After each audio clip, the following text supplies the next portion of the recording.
น้ำมนต์คู่คนเก่าขานน้ำมนต์คู่คนเก่าขานมีมาชนะดินแดนแห่งนี้น้ำมนต์มาจบคงพอดีน้ำมนต์มาจบคงพอดีน้ำสองสีน้ำมนต์เลยส่งน้ำมนต์น้ำคงก็เชื่อมโยงไมตรีน้ำสองสีนี่เป็นพาเฮาสองสีนี่เป็นพาเฮามันไหลวนจำได้บ่อุ่นมันพาขันมาตั้งแต่พุ่นมันไหลวุ่นส่งทะเลหันปักซ้ายไหลลงทีลี่ไหลลงลีผียางามพุ่น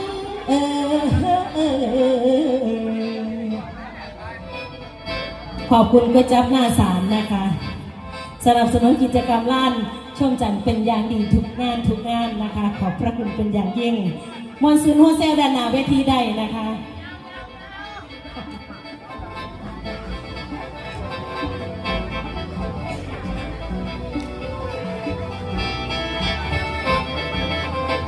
โอ้ยสวยๆในหมอแคนเนี่ยค่ะ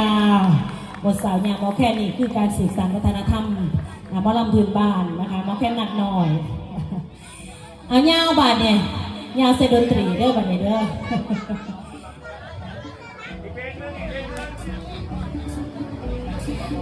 ฮักลายที่ผาแต้มนะคะสื่อสารวัฒนธรรมหมอลำมันนี่เขาเป็นคนอำเภอโขงเจียมนะคะใครไม่ร้องเพลงนี้ไม่ได้นะคะ